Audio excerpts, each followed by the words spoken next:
Good morning dear students. Last दो video में अपन ने दो एप्लीकेशंस डिस्कस किए। पहला एप्लीकेशन था चार्ज कंडक्टिंग स्फीयर के कारण इलेक्ट्रिक फील्ड इंटेंसिटी क्या रहेगा। उसके बाद charge cylinder that is the wire of infinite length, उसके लिए आर डिस्टेंस पे इलेक्ट्रिक फील्ड इंटेंसिटी क्या रहेगा। गॉस थ्योरम अप्लाई करके दोनों एप्लीकेशंस अपन ने देखे हैं।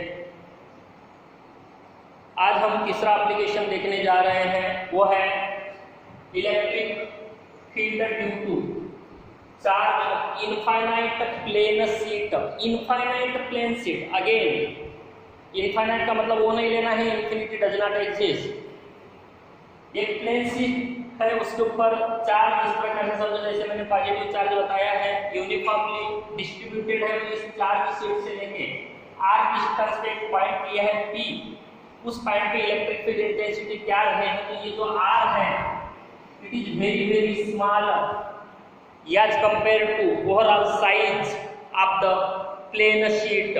ये यहाँ मीनिंग ध्यान में रखना है, जैसे वायर के केस में था।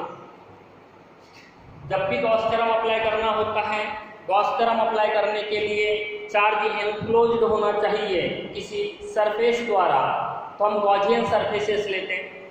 जैसे चार्ज्ड स्फीयर के लिए गॉसियन सरफेस स्फेरिकल था, वायर के लिए यानी सिलेंडर के लिए गॉसियन सरफेस सिलेंडर था।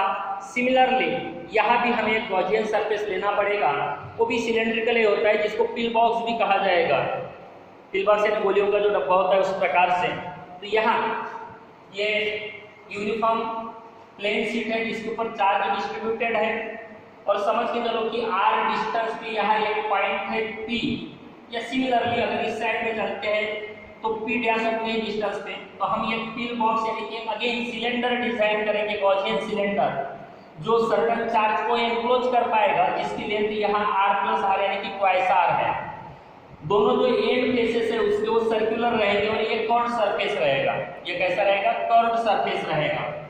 ये प्लेन जो शीट है समझो, उसके सराउंडिंग में अगेन जो भी मीडियम है वो मीडियम है एयर, देयरफॉर k को अपन 1 कंसीडर करके चलेंगे, परमिटिविटी को एप्सिलॉन लेंगे, और सरफेस चार्ज डेंसिटी के फार्मूला हम निकालने वाले हैं। तो surface charge density sigma that is total charge divided by total area, total charge divided by total area. तो जो भी ये एंड फेसेस है, ये इवन यहाँ जो ये डिस्क अपीयर होगा वो भी कैसा रहेगा? सर्कुलर। तो इन प्लेस ऑफ ds मैं यहाँ इस एरिया को ये से कंसीडर कर रहा हूँ, इसलिए जो सिग्मा रहेगा, जैसे टोटल चार्ज की बात करें तो sigma is equal to total charge अगर समझो q है, it is q by a, and therefore q is equal to हो जाएगा सिग्मा a। तो अगेन यहाँ भी हमें जो पहला फार्मूला लेना है वो according to the Gauss theorem ही लेना है। तो flux for the given area pi is equal to जो होता है q upon epsilon 0। In place of q अगर मैं सिग्मा के फॉर्म में लिखूं तो sigma a divided by epsilon 0, ये हो गया इक्वेशन 1। अब हमें यहाँ पूरा भूल जाना है और केवल ये जो गॉसियन सरफेस हमने कंसीडर किया है उसको देखना है। ये चार्ज पूरे के पूरे एरिया पे इस प्रकार से इस साइड उस साइड दोनों साइड में डिस्ट्रीब्यूटेड है। तो ये कैसा रहेगा? Normal to the plane sheet, normal to the plane sheet, यानी इसी डायरेक्शन यहाँ बता रहा हूँ मैं, normal to the plane sheet. इधर भी देखो या इधर भी देखो, तो इस प्रकार से रहेगा। अगर मैं नॉर्मल निकालता हूँ एरिया को, तो ये नॉर्मल का डायरेक्शन हो गया, ये नॉर्मल का डायरेक्शन हो गया, दोनों कर्व सरफेस अपना सर्कुलर के लिए। और अगर मैं कर्व को इधर या इधर लेता हूँ तो ये नॉर्मल हो गया।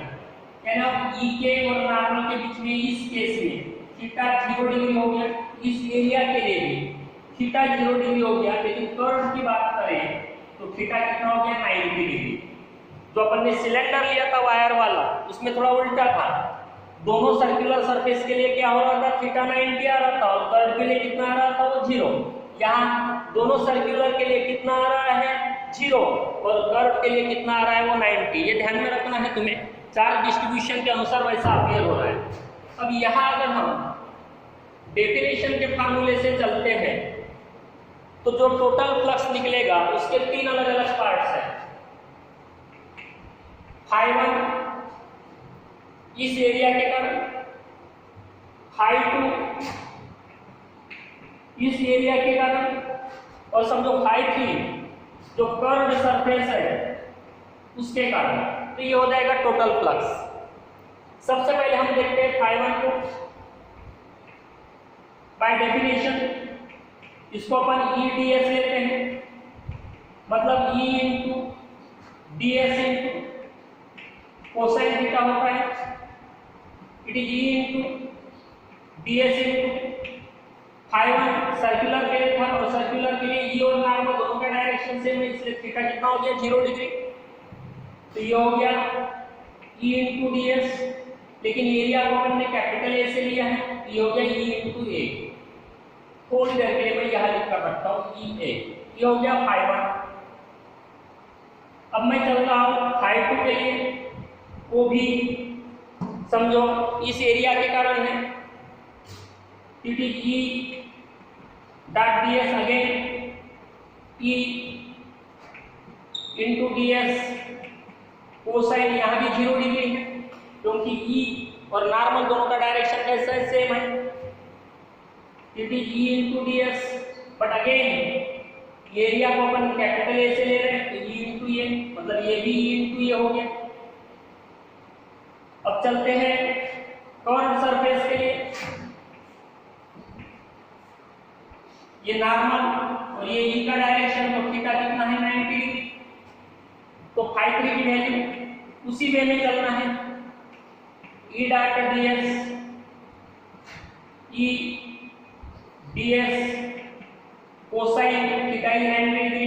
अब यहाँ डी एस के बारे में सोचने की जरूरत नहीं है क्योंकि ऑलरेडी कोसाइन 90 है। ये वैल्यू कितनी हो जाएगी 0। मैं याद कर रहा हूँ थोड़ी देर के लिए 0।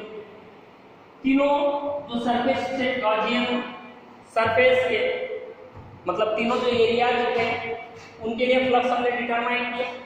ई ए और 0 आया, मतलब φ1 E into A, φ2 E into A and φ3 is 0 and therefore twice E A. ये हो गया फार्मूले से, जो मतलब डेफिनेशन वाला जो फार्मूला है उससे हमें मिलता है। अब गॉस थ्योरम से भी हमारे पास फार्मूला है सेम फ्लक्स का, और दूसरा है बाय डेफिनेशन से, दोनों को इक्वेट करते हैं। तो twice E A is equal to sigma A divided by epsilon 0 and therefore E is equal to sigma A divided by 2a epsilon 0। ये कैंसिल हो गया, it is sigma upon 2 epsilon 0। That means for infinite plane sheet electric field due to charge on the infinite plane sheet is E divided by sigma upon 2 epsilon 0। तो यहाँ भी उसी वे में चलना है जैसा पहले 2 केसेस में हम चले थे। एक बार और मैं यहाँ बता रहा हूँ।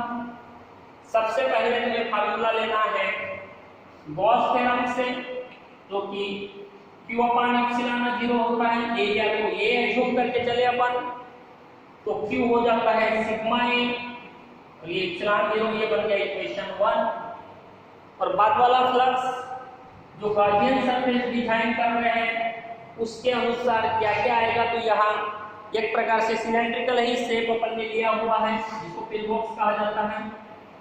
पहला सर्कल φ1, दूसरा सर्कल φ2 और तीसरा कर्व्ड सरफेस। ये भी a की वैल्यू देता है, ये भी e इंटू a की वैल्यू देता है, और ये 0 आता है, इसलिए ट्वाइस e ये हो जाता है। ये बन जाता है इक्वेशन 2। आप लोगों को दोनों इक्वेशंस को इक्वेट करना है, तो e की वैल्यू मिल जाती है सिग्मा अपॉन 2 एप्सिलॉन 0।